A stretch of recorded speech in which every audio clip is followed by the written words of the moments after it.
Hello and welcome back to my YouTube channel, or welcome to the YouTube channel if it's your first time.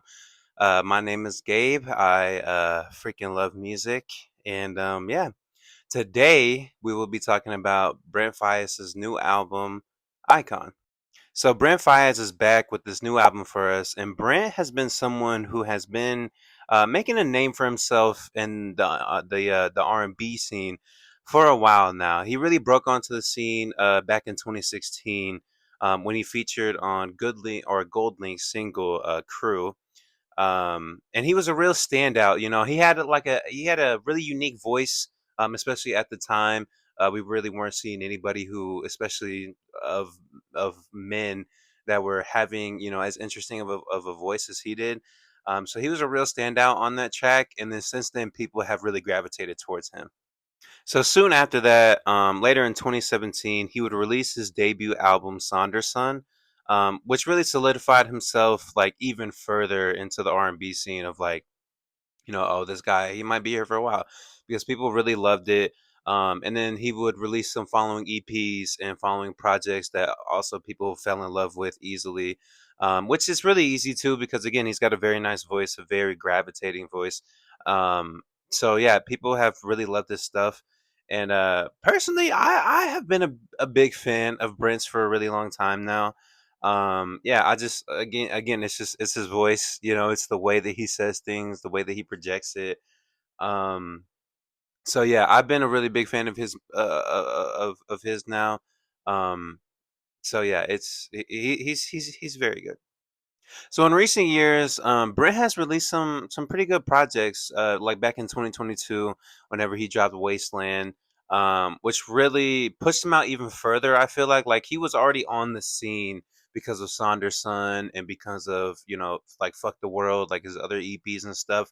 But I think Wasteland like pushed him out even further. Like he found an even further audience because he had features like Tyler the Creator on there, which helped push him into another scene as well. But he also did a lot of interesting things on there. It was interesting topically, and the sounds on there were pretty interesting too. Again, like this was fairly new. Like Brent was fairly new, his voice and stuff. So people were really drawing attention to it just because of that. And he also had his 2023 release of Bigger Than Life, which had, again, some more like ASAP Rocky was on there. Tommy Richmond, I think, has been on both Wasteland and Bigger Than Life, if I'm not mistaken. I could be wrong about that, but I think he was on both of them. Hello, editing Gabe here, and I was very wrong right there. He was not on Wasteland. He was on Bigger Than Life, but he was not on Wasteland. I just wanted to correct myself. Um, so sorry. Hope you're enjoying the video. Um, And, again, like I enjoyed Bigger Than Life. I do think that there has been this looming kind of cloud over Brent in a way.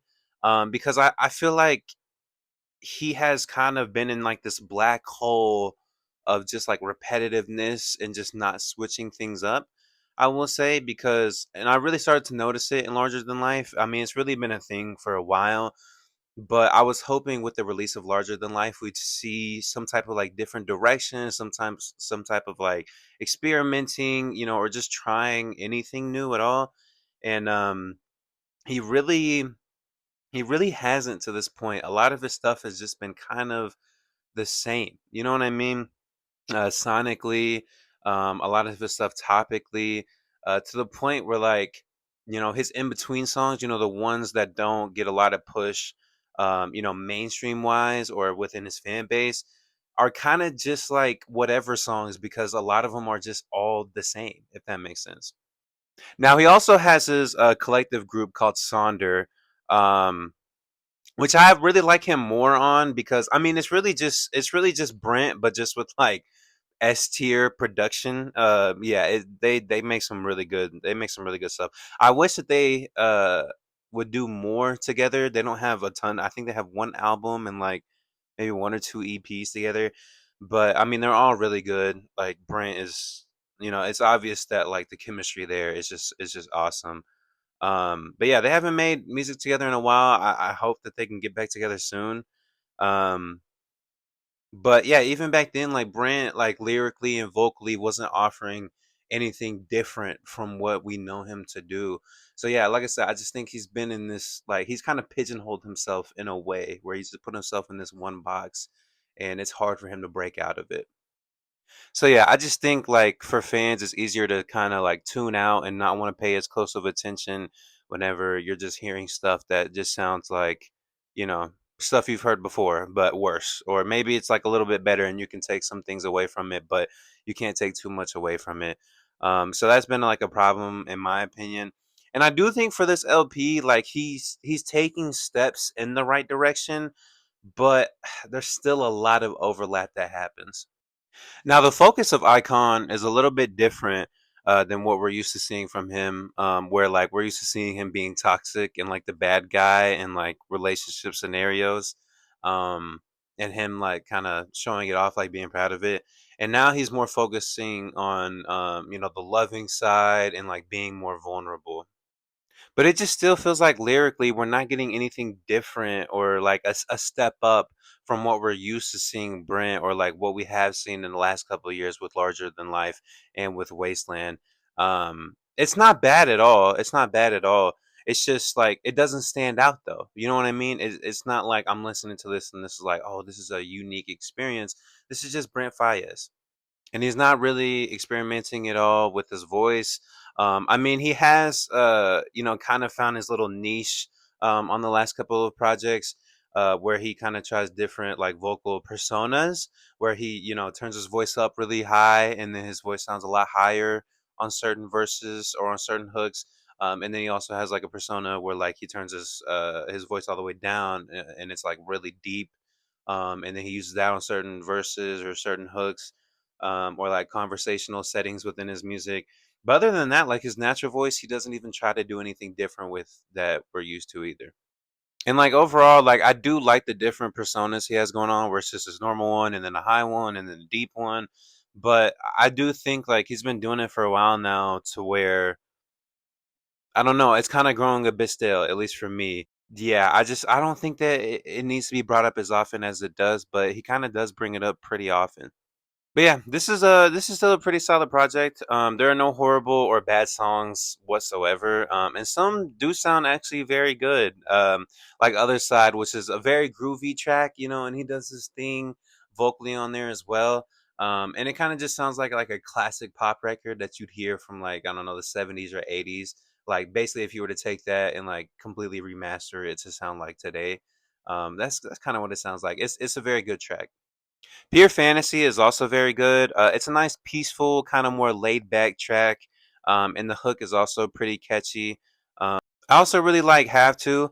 It's a really easy track to get into. It's got a really nice vibe, and it's just one that you can like kind of just throw on in any setting that you feel that you would need it in.